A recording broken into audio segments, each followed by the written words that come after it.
जो चाहत चटक ना घटे मैलो होए नमित। नमस्कार, मैं अर्चना शुक्ला अपने YouTube चैनल अर्चना हिंदी क्लासेस में आप सभी का बहुत बहुत स्वागत करती हूँ।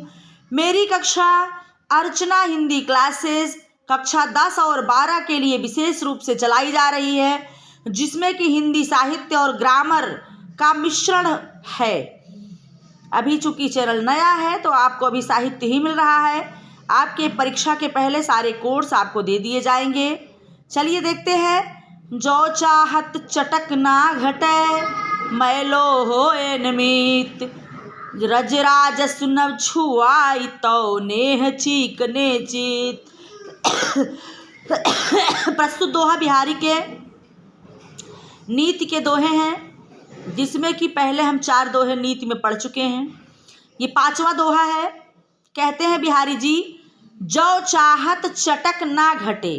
यदि आप चाहते हैं कि चमक ना घटे, चमक वैसे ही बरकरार रहे, मैलो होय न मित, और मित जो है खराब ना हो, उनसे दुश्मनी ना हो, उनके हमारे अंदर मित्रता में किसी प्रकार का कोई दोष ना हो आए, तो रज राजस न छुआइए। राजस रूपी, रज माने धूल, न छुआइए, उससे उसको आप न छुइए, उससे दूर रहिए। अर्थात अपने अंदर क्रोध, मोह, लोभ आदि, घमंड आदि से आप दूर रहिए।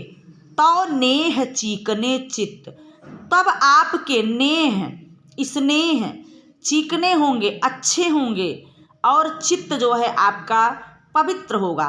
जब रज रूपी, राजस रूपी धूल अगर आपको नहीं टच करेगा, नहीं छुआएगा, आप उससे दूर रहेंगे, तो आपका अपने मित्र से स्नेह अच्छा होगा और आपका दोनों का चित्त भी, विचार भी अच्छे होंगे। जो चाहत चटक ना घटे, यदि आप चाहते हैं कि चटक ना घटे, मित्रता बरकरार रहे, प्रेम बरकरार रहे, मैलो होय न मित, मित्रता में किसी प्रकार का कोई दोष ना हो, गंदगी ना आए, तो रज राजस, राजस माने क्रोध, मोह, लोभ रूपी जो रज है, धूल है, उसे अपने अंदर आप ना छुआइए, उससे आप दूर रहिए।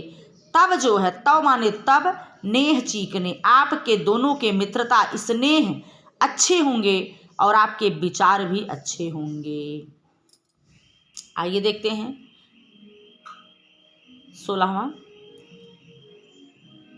बुरो बुराई जो तजे तो चित खरो डरात, जो निकलंक मयंक लखु गने लोग उत्पात।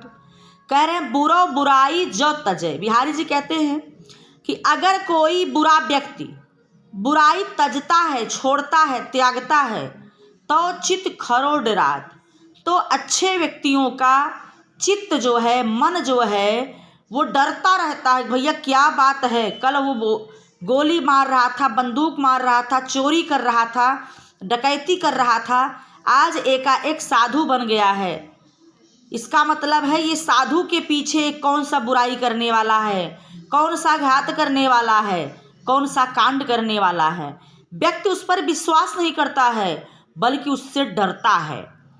जो निकलंक मयंक लखी, कह रहे हैं जिस प्रकार से निष्कलंकित, चूंकि मयंक लखी, मयंक माने चंद्रमा, चूंकि चंद्रमा में कलंक है, दाग है।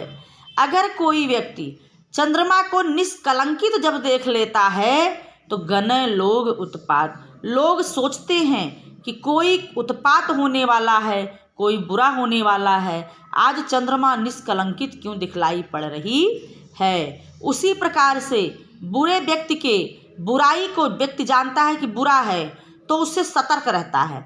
लेकिन अगर बुरा व्यक्ति बुराई त्याग दे और ढकोसला करने लगे, तो लोगों को उस पर विश्वास नहीं लगता, अच्छा बनने का प्रयास करता है, अच्छा बनने का दिखावा बुरा व्यक्ति करता है, तो व्यक्ति को विश्वास नहीं होता है, वो डरता रहता है। डरात्मा डरता रहता है। इसी प्रकार से डरता है जिस प्रकार से निष्कलंक मयंक लख, मयंक माने चंद्रमा, चंद्रमा को अगर कोई निष्कलंक देख लेता है तो गनय लोग उत्पात, लोग डरने लगते हैं कि कोई न कोई उत्पात, कोई न कोई दिक्कत, कोई न कोई आपदा आने वाली है। स्वार्थ सुकृत न श्रम वृथा, स्वार्थ सुकृत न श्रम वृथा, देख विहंग विचारी, बाज पराए पानी परी, तुह पक्षिन ना मारी। बिहारी दास राजा जयचंद के आश्रय में रहते थे और उन्होंने इस दोहे को तब रचा जब एक समय था कि राजा जो है जयचंद बड़े राजाओं के साथ आकर के उनके अपना स्वार्थ नहीं था जयचंद का, उनको जो है राज दिलाने के लिए, उनको लाभ पहुंचाने के लिए छोटे राजाओं को मार रहे थे, पराजित कर रहे थे, उन्हें परेशान कर रहे थे। उसी प्रकार उसी समय बिहारी जी ने उन्हें जो है सचेत करने के लिए इस दोहे को लिखा है कि स्वार्थ सुकृत न श्रम वृथा। कह रहे हैं आपका इसमें कोई स्वार्थ नहीं है, असुकृत अच्छा कर्म भी नहीं है, न श्रम वृथा और श्रम भी व्यर्थ नहीं जा रहा है। देख विहंग विचार, अय विहंग माने राजा जयसिंह, तुम इस बात को विचार करके देखो कि तुम जो श्रम कर रहे हो ये व्यर्थ भी नहीं है, लेकिन ये अच्छा कर्म भी नहीं है और तुम्हारे स्वार्थ का भी नहीं है। बाज पराए पानी पर, जिस प्रकार से बाज पक्षी, तू पक्षी ना मार, बाज पक्षी पराए पक्षी को मारता है, घायल करता है, लेकिन पक्षी उड़ जाता है और कोई बहेलिया उसे जो है ले लेता, उसकी गोद में गिर जाता है, तो बाज तो पक्षी मारता है लेकिन उस पक्षी का लाभ बाज को नहीं मिलता, बहेलिए को मिलता है।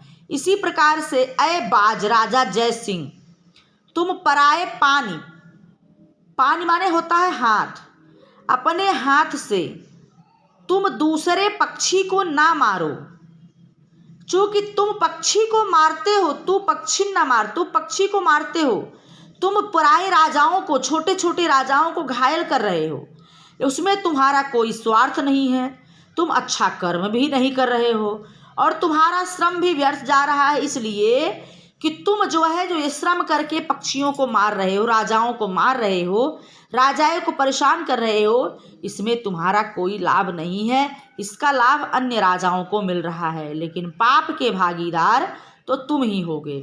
इस प्रकार से बाज पक्षी कहा गया है, राजा जय सिंह को कहे हैं बिहारी जी कि स्वार्थ सुकृत न श्रम था, आपका इसमें कोई स्वार्थ नहीं है, अच्छा कर्म नहीं है, आपका श्रम भी व्यर्थ है। देखी विहंग विचार, अय पक्षी आप देखो, इसको विचार करो इस पर कि बाज पराए पान पर, पराए पक्षी पर आप जो है बाज जो है घायल करता है, मारता है, लेकिन उसका लाभ दूसरे को मिलता है, बहेलियों को मिलता है, वह बाज उससे जो है क्या होता है, उससे लाभान्वित नहीं होता। इसी प्रकार से अय राजा जयसिंह, तुम अन्य छोटे छोटे राजाओं को परेशान मत करो, मारो मत, उन्हें परेशान सताओ मत, तुम जो है इसका लाभ तुम्हें नहीं मिल रहा है, अन्य लाभ राजाओं को मिल रहा है, लेकिन इसका पाप, इसका जो है व्यर्थ ही तुम श्रम कर रहे हो, लेकिन अच्छा कर्म नहीं कर रहे हो, तुम्हारे स्वार्थ में भी नहीं है। तो इस प्रकार से नीति के दोहे भी ख़त्म होते हैं। मैंने आपको 4 से 5 वीडियो में बिहारी के भक्ति और नीति के दोहों को मैंने पढ़ा दिया है। बिहारी का जीवन परिचय भी हम आपको बता देंगे अगली कक्षा में, चूँकि जीवन परिचय भी आता है, संदर्भ सहित व्याख्या आएगा, जीवन परिचय एक गद्य का आएगा, एक पद्य का आएगा।